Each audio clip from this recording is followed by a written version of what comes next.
ನಮಸ್ಕಾರ, ನೀವು ನೋಡ್ತಿದ್ದೀರಾ ಅಶ್ವವೇಗ ನ್ಯೂಸ್. ನಾನು ಚಂದನ. ಈಗ ಒಂದು ಸಾಂಗ್ ನೋಡ್ಕೊಂಡು ಬಂದೆ, ಮನಮೋಹಕ ಅಂತ, ಟಾಕ್ಸಿಕ್ ಸಿನಿಮಾ ಸಾಂಗು. ಈ ಸಾಂಗ್ ನೋಡಿದ್ಮೇಲೆ ನಿಜಕ್ಕೂ ಯಶ್ ಅವರು ಇಷ್ಟು ರೊಮ್ಯಾಂಟಿಕ್ ಆಗಿ, ಇಷ್ಟು ಇಂಟೆನ್ಸ್ ಆಗಿ ಆ್ಯಕ್ಟ್ ಮಾಡ್ತಾರಾ ಅಂತ ಅನಿಸ್ತಾ ಹೋಗ್ತಾ ಇದೆ ನನಗೆ. ಯಾಕೆ ಹೇಳ್ತಿದ್ದೀನಿ ಈ ವಿಷಯನ ಅಂತ ಹೇಳಿದ್ರೆ, ಈ ಹಿಂದೆ ನಾವು ಏನು ಅವ್ರನ್ನ ರಾಜಾ ಹುಲಿಯಲ್ಲಾಗಿರ್ಬೋದು, ಅಥವಾ ಕಿರಾತಕ ಸಿನಿಮಾಲಾಗಿರ್ಬೋದು, ಗೂಗ್ಲಿ ಸಿನಿಮಾಲಾಗಿರ್ಬೋದು, ಮೊಗ್ಗಿನ ಮನಸ್ಸು ಅಲ್ಲಾಗಿರ್ಬೋದು, ಯಾವುದೆಲ್ಲ ಈ ಹಿಂದೆ ಅಂದರೆ KGFಗೂ ಈ ಹಿಂದೆ ಬಂದಂತಹ ಸಿನಿಮಾಗಳಲ್ಲಿ ನಾವು ಯಶ್ ಅವ್ರನ್ನ ನೋಡಿದ್ವಲ್ಲ, ಆ ಯಶನ್ನು ಕಂಪ್ಲೀಟಾಗಿ ನಾವು ಮರ್ತೋಗಿ ಟಾಕ್ಸಿಕ್ ಸಿನಿಮಾದಲ್ಲಿ ಹೊಸ ಯಶನ್ನೇ ನೋಡ್ತಿದ್ದೀವಿ ಅನ್ಸೋದಕ್ಕೆ ಶುರು ಆಗಿದೆ. ಯಾಕೆ ಹೇಳ್ತಿದ್ದೀನಿ ಅಂತ ಹೇಳಿದ್ರೆ, ತಬಾಹಿ ಸಾಂಗ್ ಈ ಹಿಂದೆ ರಿಲೀಸ್ ಆಗಿತ್ತು. ಅಂದರೆ ಟಾಕ್ಸಿಕ್ ಸಿನಿಮಾ ಪ್ರಮೋಷನ್ಸನ್ನು, ಆನ್ಲೈನ್ ಪ್ರಮೋಷನ್ಸನ್ನು ಈಗಾಗಲೇ ನಟ ಯಶ್ ಅವರು ಭರ್ಜರಿಯಾಗಿ ಶುರು ಮಾಡಿಬಿಟ್ಟಿದ್ದಾರೆ. ತಬಾಹಿ ಸಾಂಗ್ ರಿಲೀಸ್ ಆಗ್ತಿದೆ ಅಂತ ಯಾರಿಗೂ ಕೂಡ ಸುಳಿವೇ ಇರಲಿಲ್ಲ. ಅವರೊಂದು ಸ್ಟೋರಿ ಮೂಲಕ ನಮಗೆ ಆ ಸಾಂಗ್ ರಿಲೀಸ್ ಆಗ್ತಿದೆ ಅಂತ ಹೇಳಿ ಗೊತ್ತಾಗಿ ಆ ಸಾಂಗನ್ನು ಚೆಕ್ ಮಾಡಿದಾಗ ಕಿಯಾರಾ ಹಾಗೂ ಯಶ್ ಅವರ ಒಂದು ಕೆಮಿಸ್ಟ್ರಿ ನೆಕ್ಸ್ಟ್ ಲೆವೆಲಲ್ಲಿದೆ ಅಂತ ಅನ್ನಿಸ್ತು. ಆ್ಯಂಡ್ ಇನ್ನು ಮನಮೋಹಕ ಸಾಂಗನ್ನು ನೋಡ್ತಾ ಇದ್ರೆ ಇದರಲ್ಲಿ ತಾರಾ ಸುತಾರಿಯಾ ಹಾಗೆ ಯಶ್ ಅವರ ಕೆಮಿಸ್ಟ್ರಿ ಸಿಕ್ಕಾಪಟ್ಟೆ ಚೆನ್ನಾಗಿದೆ. ಒಂಥರ ಸ್ಮೂತಾಗಿ ಹೋಗುತ್ತೆ ಈ ಸಾಂಗು. ಒಂಥರ ಈ ಹಿಂದೆ ಏನು ತಬಾಹಿ ಸಾಂಗಲ್ಲಿ ನಾವು ಕಿಯಾರಾ ಅವ್ರ ಜೊತೆ ಒಂದು ವೈಲ್ಡ್ ರೊಮ್ಯಾನ್ಸನ್ನು ನೋಡಿದ್ವಿ, ಅಷ್ಟು ವೈಲ್ಡ್ ರೊಮ್ಯಾನ್ಸನ್ನು ನಾವು ಈ ಸಾಂಗ್ನಲ್ಲಿ ನೋಡೋದಕ್ಕಾಗಲ್ಲ. ಬಟ್ ಒಂಥರ ಸ್ಮೂತ್ನಿಂಗ್ ಆಗಿ, ಒಂಥರ ಕೇರಿಂಗ್ ಆಗಿ, ಒಂದು ಇಂಟೆನ್ಸ್ ಲವ್ವನ್ನು ಇಲ್ಲಿ ಯಶ್ ಅವರು ಪೋರ್ಟ್ರೇ ಮಾಡಿದ್ದಾರೆ ಅಂತ ಅನಿಸುತ್ತೆ. ಆ್ಯಂಡ್ ತಬಾಹಿ ಸಾಂಗ್ನಲ್ಲಿ ನಾವು ಯಾವೆಲ್ಲ ಕ್ಯಾರೆಕ್ಟರ್ಸ್ನ ನೋಡಿದ್ವಿ, ತಾರಾ ಸುತಾರಿಯಾ, ನಯನತಾರಾ ಹಾಗೆ ಕಿಯಾರಾ ಅಡ್ವಾಣಿ ಅವ್ರನ್ನ, ಸೇಮ್ ಇದರಲ್ಲೂ ಕೂಡ ನಾವು ಅವ್ರ 3 ಜನನ ಮತ್ತೆ ನೋಡ್ಬೋದು. ಅಲ್ಲಿ ನಾವು ಸಾಂಗ್ ಸ್ಟಾರ್ಟಿಂಗ್ನಲ್ಲಿ ಒಂದು ವರ್ಡಿಂಗ್ಸ್ ಬರುತ್ತೆ, I'll meet you in field ಅಂತ ಹೇಳಿ. ಅಂದರೆ ನಾನು ನಿನ್ನನ್ನು ಮೀಟ್ ಮಾಡ್ತೀನಿ, ಒಂದು ಖಾಲಿ ಜಾಗ ಇದೆ ಫೀಲ್ಡಲ್ಲಿ ಅಂತ. ರೂಮಿ ಅಂತ ಇರುತ್ತೆ.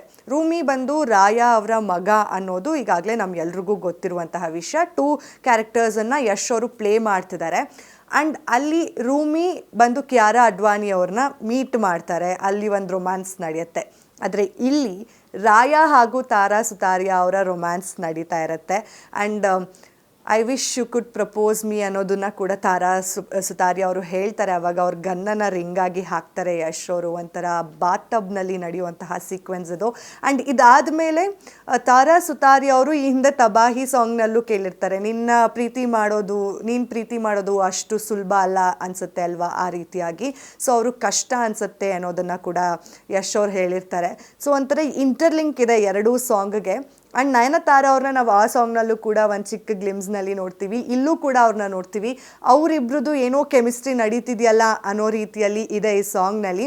ಸೊ ಇದು ಯಶ್ ಅವರ ತಂದೆ ಪಾತ್ರದಲ್ಲಿ ಕಾಣಿಸ್ಕೊಂಡಿರುವಂತಹ ರಾಯಾ ಕ್ಯಾರೆಕ್ಟರ್ನಲ್ಲಿ ಬರುವಂತಹ ಒಂದಷ್ಟು ಪಾತ್ರಗಳು ಅನ್ನೋದು ನನ್ನ ಅಭಿಪ್ರಾಯ. ಅಂದರೆ ರಾಯಾಗೆ ನಯನತಾರಾ ಅಥವಾ ತಾರಾ ಸುತಾರಿಯಾ ಅವರ ಜೊತೆ ಇರುವಂತಹ ರಿಲೇಷನ್ಶಿಪ್ಸ್ನ ಇಲ್ಲಿ ಹೇಳ್ತಾ ಇದೆ. ಆ್ಯಂಡ್ ಈ ಒಂದು ಸಾಂಗ್ನಲ್ಲಿ ಇನ್ನು ಕಿಯಾರಾ ಅಡ್ವಾಣಿನ ಕೂಡ ರಾಯಾ ಮೀಟ್ ಮಾಡ್ತಾರೆ. ಆಗ ಒಂದು ಲುಕ್ ಎಕ್ಸ್ಚೇಂಜ್ ಆಗೋದು ಅದೆಲ್ಲ ತುಂಬ ಒಂಥರ ಇಂಟೆನ್ಸ್ ಆಗಿದೆ ಅಂತಲೇ ಹೇಳ್ಬೋದು. ಆ್ಯಂಡ್ ಈ ಸಾಂಗನ್ನು ಆಡಿರೋರು ಸಿದ್ಧಾರ್ಥ್ ಬಸ್ರೂರು, ಹಾಗೆ ಇದನ್ನು ಪ್ರಮೋದ್ ಮರವಂತೆ ಅವರು ಲಿರಿಕ್ಸನ್ನು ಬರೆದಿದ್ದಾರೆ. ಆ್ಯಂಡ್ ಒಂಥರ ಮನಮೋಹಕವಾಗೇ ಇದೆ ಸಾಂಗ್. ಕೇಳ್ತಾ ಇದ್ದರೆ ಕಳೆದೋಗ್ಬಿಡ್ತಾರೆ ಆಡಿಯನ್ಸು, ಅಷ್ಟು ಅದ್ಭುತವಾಗಿದೆ ಲಿರಿಕ್ಸ್ ಕೂಡ. ಆ್ಯಂಡ್ ಕೇಳೋದಕ್ಕೂ ಕೂಡ ಟ್ಯೂನ್ ಅಷ್ಟೇ ಅದ್ಭುತವಾಗಿದೆ. ತಬಾಹಿ ಸಾಂಗ್ ಹೇಗೆ ಎಲ್ಲರ ತಲೆಯಲ್ಲಿ ಓಡ್ತಾ ಇತ್ತು ಇಷ್ಟು ದಿನ, ಈಗ ಅದರ ಜೊತೆಗೆ ಮನಮೋಹಕ ಸಾಂಗು ಕೂಡ ಎಲ್ಲರ ತಲೆಯಲ್ಲಿ ಇರುತ್ತೆ ಅಂತ ನನ್ನ ಅಭಿಪ್ರಾಯ. ಆ್ಯಂಡ್ ಎಲ್ಲೇ ಹೊರಗಡೆ ಔಟಿಂಗ್ ಹೋದರೂ, ಏನೇ ಪಾರ್ಟೀಸು ಅಥವಾ ಏನೇ ಫ್ರೆಂಡ್ಸ್ ಗ್ಯಾದರಿಂಗು, ಗೆಟ್ ಟುಗೆದರ್ಸ್ ಆದರೂ ಕೂಡ ಈಗ ತಬಾಹಿ ಜೊತೆಗೆ ಮನಮೋಹಕ ಸಾಂಗು ಕೂಡ ಪ್ಲೇ ಆಗ್ತಿರುತ್ತೇನೋ ಕಂಟಿನ್ಯೂಸ್ಲಿ ಅಂತ ಅನಿಸುತ್ತೆ. ಬಿಕಾಸ್ ಎರಡೂ ಕೂಡ ಅಷ್ಟೇ ಅದ್ಭುತವಾದಂತಹ ಹಾಡು. ಆ್ಯಂಡ್ ಇಲ್ಲಿ ಒಂದು ಸ್ವಲ್ಪ ಆಡಿಯನ್ಸ್ಗೆ ಕೆಲಸ ಕೂಡ ಕೊಟ್ಟಿದ್ದಾರೆ ನಟ ಯಶ್ ಅವರು.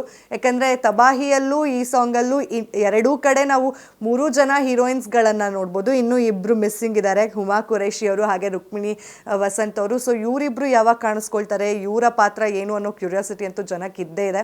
ಸೊ ರಾಯಾ ರೂಮಿ 2 ಕ್ಯಾರೆಕ್ಟರ್ಸ್ನ 2 ಸಾಂಗ್ಗಳು ಈಗಾಗಲೇ ರಿಲೀಸ್ ಆಗಿದೆ. ಸೊ ನಿಮ್ಗೇನು ಅನಿಸುತ್ತೆ, ಇದರಲ್ಲಿ ಏನಾದರೂ ನಿಮಗೆ ಗುಟ್ಟೇನಾದರೂ ಸಿಗ್ತಾ, ನಟ ಯಶ್ ಅವ್ರು ಎಲ್ಲಾದರೂ ಒಂದು ಕಡೆ ಹಿಂಟ್ ಏನಾದರೂ ಕೊಟ್ಟಿದ್ದಾರೆ ಅಂತ ನಿಮ್ಗೆ ಅನ್ಸುತ್ತಾ ಅನ್ನೋದನ್ನು ಕಮೆಂಟ್ ಮಾಡಿ ತಿಳಿಸಿ. ಹಾಗೆ ಹಾಡು ಹೇಗಿತ್ತು ಅನ್ನೋದನ್ನು ಕೂಡ ಕಮೆಂಟ್ ಮಾಡಿ ತಿಳಿಸಿ. ಮತ್ತೆ ಸಿಗೋಣ, ಅಲ್ಲಿವರೆಗೂ ನೋಡ್ತೀರಿ ಅಶ್ವವೇಗ ನ್ಯೂಸ್. ಇದು ಸತ್ಯಾನ್ವೇಷಣೆಯ ಓಟದಲ್ಲಿ.